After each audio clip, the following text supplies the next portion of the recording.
Graça e paz do Senhor Jesus, meus irmãos.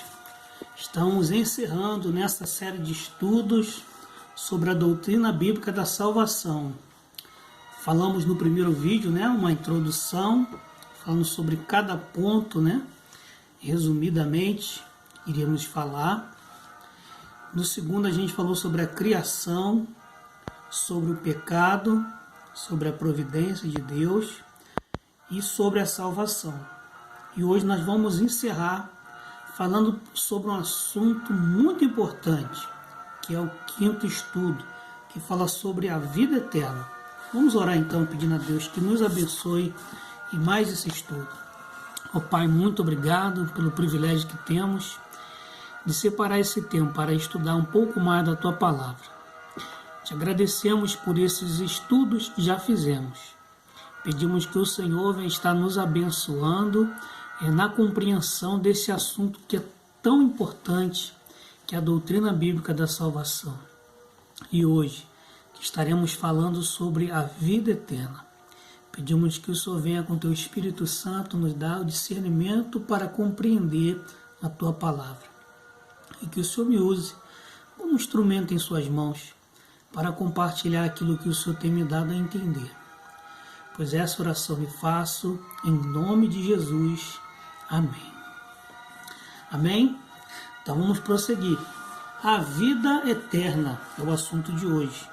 Nós vamos trabalhar 3 pontos específicos sobre essa vida eterna.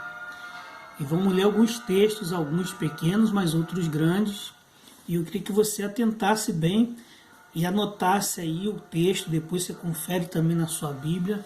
Eu acho que vai valer a pena, porque esse assunto é muito polêmico, por algumas pessoas.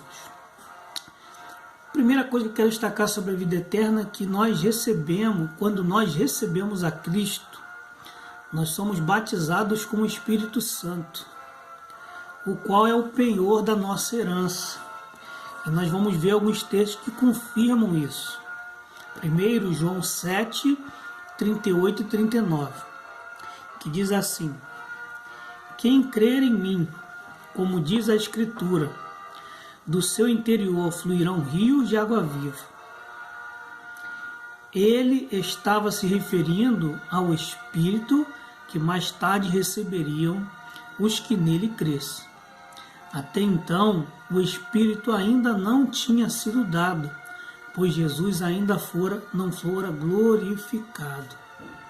Então, ele afirma aqui, quem crer em mim, como diz as Escrituras, do seu interior fluirão rios de água viva. Isso ele estava dizendo a respeito do Espírito que haveria ser dado, a todos aqueles que nele crescem, quando Jesus fosse glorificado. Seguindo, Efésios 1, 13 e 14. Em quem também vós estáis, depois que ouvistes a palavra da verdade, o evangelho da vossa salvação, e tendo nele também crido, fostes selados com o Espírito Santo da promessa, o qual é o penhor da nossa herança, para a redenção da possessão de Deus, para louvor da sua glória. Então, volto a afirmar, quando a gente recebe a Cristo, nós somos batizados com o Espírito Santo, ou seja, recebemos o Espírito Santo no nosso coração e ele passa a ser o penhor da nossa herança. Ele passa a ser o selo, a garantia da nossa salvação. Então, a primeira coisa que eu queria destacar sobre a vida eterna, que a gente recebe o Espírito Santo como penhor para a garantia da salvação e da vida eterna. Segundo ponto que eu queria destacar é que após a morte física, a morte dos salvos permanecem com consciência na presença de Cristo, aguardando a ressurreição do corpo. Volto a repetir, presta atenção. Após a morte física, a alma dos salvos permanecem em consciência na presença de Cristo, aguardando a ressurreição do corpo. Onde é que está isso? Nós vamos ler alguns textos aqui. João 10, do versículo 27 e 28, Lucas 23, 43 e Lucas 16, de 19 a 31. E para finalizar, primeira carta de Paulo aos Coríntios 15, 51 a 57. Então vamos lá, uma por vez. Primeiro João 10, 27 e 28. Olha o que diz. As minhas ovelhas ouvem a minha voz, e eu conheço-as, e elas me seguem, e dou-lhes a vida eterna, e nunca hão de perecer, e ninguém as arrebatará das minhas mãos. Então Jesus está afirmando aqui que as suas ovelhas ouvem a sua voz, e ele as conhece, elas seguem a ele, e elas nunca hão de perecer, e ele lhes dá a vida eterna. Ninguém poderá arrebatá-la das mãos de Jesus. Outro texto, Lucas 23, 43. E disse-lhe Jesus: em verdade te digo, que hoje estarás comigo no paraíso. Então Jesus disse para aquele ladrão que estava ao lado dele na cruz, que ele estaria com ele no paraíso, onde ele estava. Vamos prosseguir. Agora vamos colocar textos um pouquinho mais complexos. Lucas 16, do 19 ao 31. É um texto grande, mas ele é muito importante para esse entendimento, né, dessa vida após a morte, dessa vida eterna. Ok? Vamos lá. Lucas 16, 19 a 31 diz assim: ora, havia um homem rico, e vestia-se de púrpura e de linho finíssimo, e vivia todos os dias regalada e esplendidamente. Havia também um certo mendigo, chamado Lázaro, que jazia, cheio de chagas, à porta daquele, e desejava alimentar-se com as migalhas que caía da mesa do rico. E os próprios cães vinham lamber-lhe as chagas. E aconteceu que o mendigo morreu e foi levado pelos anjos para o seio de Abraão. E morreu também o rico e foi sepultado. E no Hades ergueu os olhos, estando em tormentos, e viu ao longe Abraão e Lázaro no seu seio. E clamando disse: Abraão, meu pai, tem misericórdia de mim, e manda que Lázaro que molhe na água a ponta do seu dedo e me refresque a língua, porque estou atormentado nesta chama. Disse, porém, Abraão: filho, lembra-te de que recebeste os teus bens em tua vida, e Lázaro somente males. E agora este é consolado e tu atormentado. E além disso, está posto um grande abismo entre nós e vós, de sorte que os que quiserem passar daqui para vós não poderiam, nem tampouco os de lá passar para cá. E disse ele: rogo-te, pois, ó Pai, que o mandes à casa de meu pai, pois tenho 5 irmãos, para que lhes dê testemunho, a fim de que não venham também para este lugar de tormento.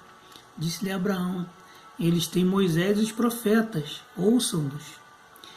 E disse ele: não, Abraão, meu pai, mas se algum dos mortos fosse ter com eles, arrepender-se-iam. Porém Abraão lhe disse: se não houve Moisés e aos profetas, tampouco acreditarão, ainda que algum dos mortos ressuscite. Então está aqui, né?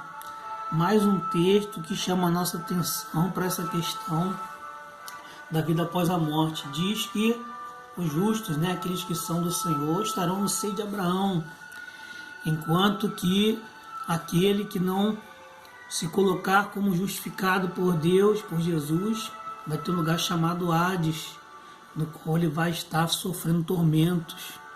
Então a Bíblia fala sobre a vida eterna, que tem esses 2 finais.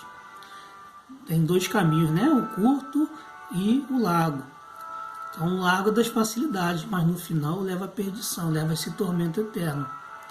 Enquanto às vezes a pessoa que passa dificuldades, né?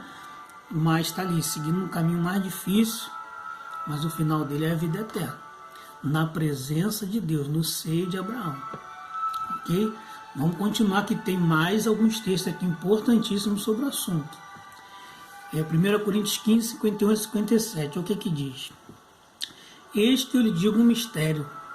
Nem todos dormiremos, mas todos seremos transformados num momento, num abrir e fechar de olhos, ao som da última trombeta.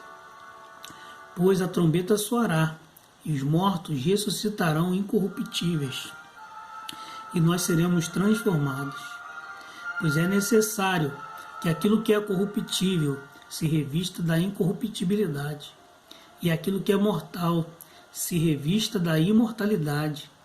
Quando, porém, o que é corruptível se revestir da incorruptibilidade, e o que é mortal da imortalidade, então se cumprirá a palavra que está escrita: a morte foi destruída pela vitória. Onde está, ó morte, a tua vitória? Onde está, ó morte, o teu aguilhão? O aguilhão da morte é o pecado, e a força do pecado é a lei. Mas graças a Deus que nos dá a vitória por meio de nosso Senhor Jesus Cristo. Então aqui ele está falando, né, sobre essa questão, que após a morte física, a alma dos salvos permanece em consciência na presença de Cristo, aguardando a ressurreição do corpo, aguardando o que a gente chama, né, da volta de Cristo, onde acontecerá a ressurreição, né, até mesmo dos mortos, que morreram no mar, na terra. Tem uns textos que falam também Apocalipse, né, que eu não vou falar aqui hoje por conta do tempo. Mas o que a Bíblia enfatiza claramente aqui nesse texto é que haverá a ressurreição dos mortos na volta de Cristo, que vão estar aguardando, né? Aqueles que morrem vão estar aguardando, mas num estado de consciência, na presença de Cristo, como está aqui no texto, né, do Lázaro e do rico, questionando, né, com consciência do que estava acontecendo. Então estarão em consciência, sendo que uns estarão ao lado de Cristo e aqueles que não creem, infelizmente, no Hades, no lugar de tormento, aguardando esse momento aqui do julgamento, né, da segunda vinda de Cristo, que é o terceiro e último ponto que a gente quer destacar aqui na vida eterna. Deixa eu só abrir aqui o texto no notebook.